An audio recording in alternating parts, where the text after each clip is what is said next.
This is Gabriela on the scene today with Talk Network Radio. We have a real treat for you just around the corner, and that is Empowered Living with Jeff Byrd. Jeff is the owner of Jeffrey Byrd Coaching, and he will be coming to you weekly to teach you more about empowered living. Now, let's join Jeff already in the studio. Hello and welcome. I'm so glad that you've tuned in to join me. This is Jeff Byrd with Jeffrey Byrd Coaching, and welcome to session 2 of our Empowered Living broadcast series. Today's topic is titled The Value of Vision. The Value of Vision. Now there's a verse in Hebrews chapter 12, verse 2 that says, it's speaking of Jesus, and it says, who for the joy set before him endured the cross. Now, the cross, as you may know, was a terrible way to die. It's the word from which we get the word excruciate. It was terrible, but we're told that for the joy set before him, Jesus was willing to endure that. The vision carried him through the difficulty that was required to obtain the vision. Now, most of us know, it's been said that anything we ever try to do that's worthwhile is twice as difficult, takes twice as long, and is twice as expensive as we ever imagined it would be. And don't you know that's the truth? I think we've all been there, probably most of us more than once or twice. So it's the vision that carries us through.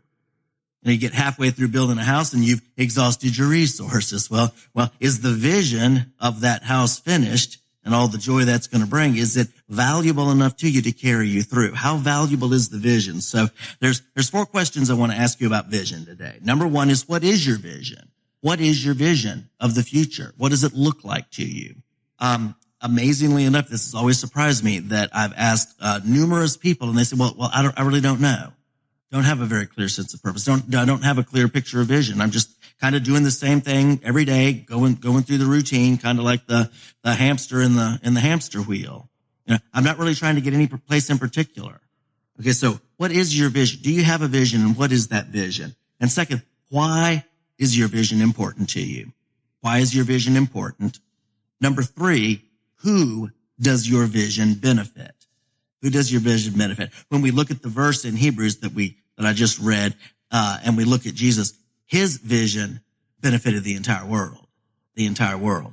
And he was going to restore them. More on that in just a minute. But the 3 things, what is your vision? Why is it important? Who will benefit? And the last one is, what will be the outcome once your vision is accomplished? Well, in this case, it was everlasting joy. See, what had happened is, a little theology aside, what had happened back in Eden is that God's heart had been doubted. Eve didn't believe God was good. She thought that he was holding out on her, keeping the best from her, and she somehow had to get it on her own. Now, Adam didn't believe that. Adam knew that that wasn't true. But once Eve took that apple, whatever the fruit was, that forbidden fruit, once he took it, Adam didn't believe that God was good enough to give everything to get Eve back.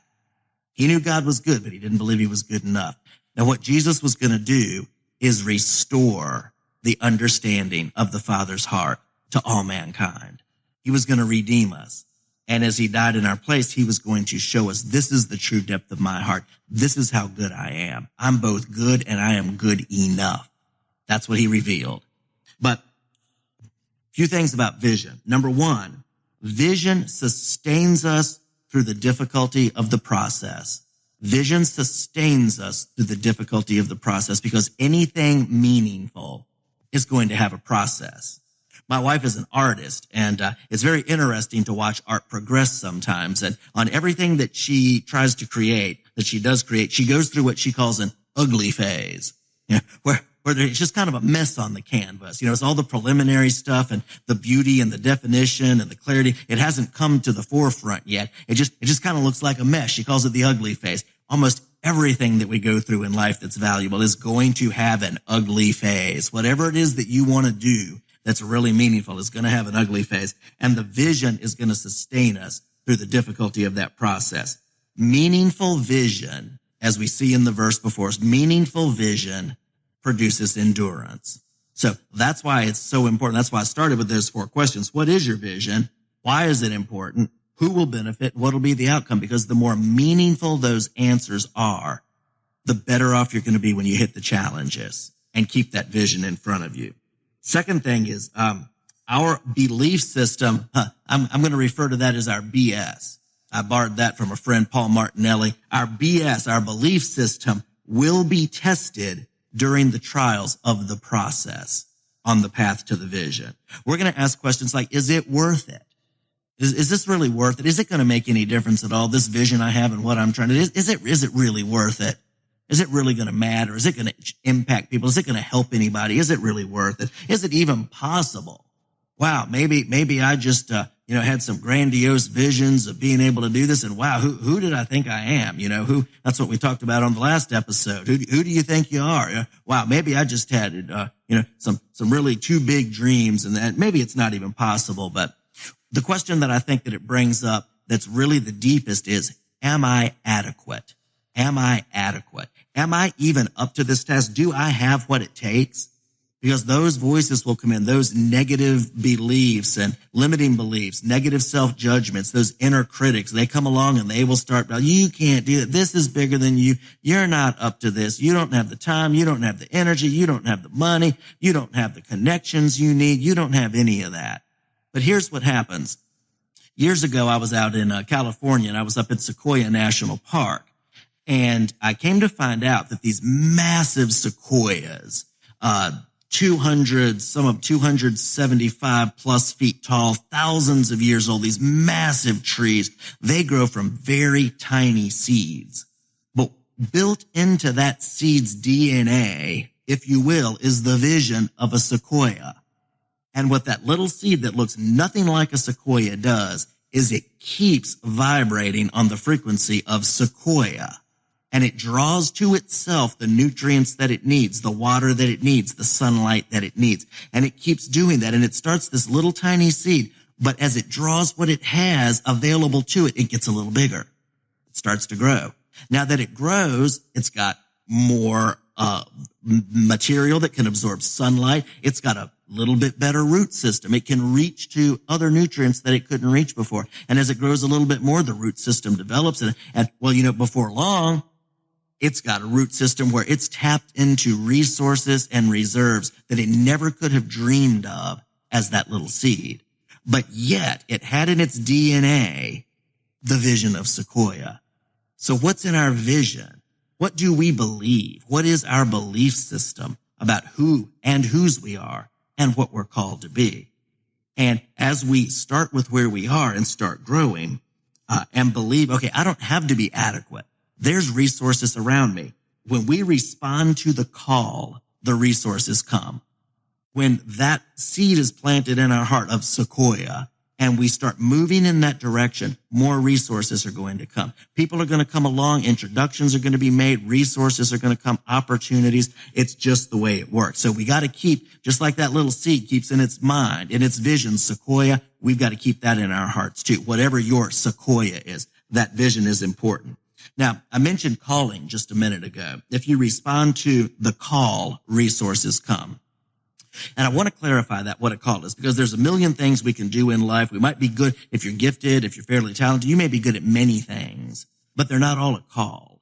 And I want to give a few ideas here of what constitutes a calling. Okay. A calling is that idea which, number one, utilizes your strengths.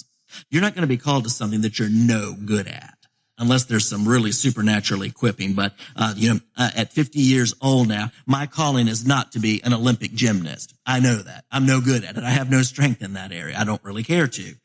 That's not my calling. A calling is going to be in the area of my strengths. God has equipped us with certain strengths and abilities to help fulfill our calling. Number two, the calling is going to show results. When we operate in that area, people are going to be impacted. Lives are going to be changed. Lives are going to be transformed. People are going to be benefited in some way or another when we operate in that area. The third thing is the calling is going to be affirmed by others. Other people are going to come to you saying, hey, you're good at that. You're making a difference. That's your thing. That is your niche. That's your calling. People are going to do it. Now, sometimes if our self-image isn't great enough, we may reject that. Say, no, I can't do that. When I was back in college, I had a professor. He was the chairman of the debate team. He came to me multiple times trying to get me to join the debate team because he saw that I had strengths in this area, but my self-image didn't allow me to believe that I could do that successfully. And so I never did it. It's taken years and many more affirmations to help me understand what my strengths are, what that calling is, and to move forward. But it's going to be affirmed by others. When other people see you operating, they're going to be like, wow, that's you. That's making a difference. And that affirmation can be extremely encouraging and helpful. Number 4, it won't go away. Your calling won't go away. Even if years before you rejected it, it's still going to be there. There's a scripture that says the gifts and the callings of God are irrevocable. They do not go away. If he has called you to it, that calling will remain with you as long as you are on this earth. It will not go away. And the day that you align with it and start moving and growing in that direction, developing those gifts and putting them to use, is going to be a happy day for you. Next, this is number 5, is your calling will create a passion in you. Your calling is never going to be in a field and in an area that you don't care anything about. It's going to be something that matters to you and matters deeply, maybe even beyond your ability to express. But it's going to resonate with your entire being, not just a part of you. Everything, your spiritual aptitude, your intellectual aptitude, your emotional aptitude, your physical aptitudes, all those things are going to be engaged in what your calling is, and you're going to be fulfilled on every level of life. And the last thing, number 6, it is going to add value to others. There is no true calling that's just for ourselves. It may benefit us. It may bless us in many, many ways and bring fulfillment, but it's always going to add values to others. And it must be pursued. We have to pursue it. The world needs us. There is something that every single one of us brings to the table that others in the world around us needs, and we have to pursue it. Our calling and our strengths are God's gift to us. Jeff will be back shortly to wrap up today's message. This is Gabriela, still on the scene today with Talk Network Radio. If you're just tuning in, you're listening to Empowered Living with Jeff Byrd. If you've missed any part of today's message, you can hear it again online, as well as the entire archive of Empowered Living at www.talknetworkradio.com or search keyword #Empowered Living. We would like to acknowledge our music partners, Sound Ideas for Corporate to the Max and Kevin MacLeod for Airport Lounge. Any scriptures read during this broadcast are from the New American Standard Version of the Holy Bible. If you would like to learn more about Jeffrey Byrd Coaching, visit www.jeffbyrdcoaching.com. That is JEFFBYRD coaching.com. Do a Facebook search for @CoachingRocks. Or drop Jeff a line at jeff@jeffbyrdcoaching.com. Again, JEFFBYRD coaching.com. Let Jeff's Coaching Rocks be the building blocks of your empowered success. Now, let's go back to Jeff for the rest of today's message. And as we take the next step and the next step and the next step forward, from where we can see right now and where we are right now, he will take care of the training and the equipping and the resources to continue to move further and further. And the question is, this has been said, I've heard it a number of times, the real question is not how long will this take? Like we're going to get there and then we're just going to stop. We finally will have arrived. Michelangelo said at 87 years old, I am still learning. That was the year before he passed. I'm still learning. The brilliant man, still learning. That's our thing. It's not how long will it take us to get there.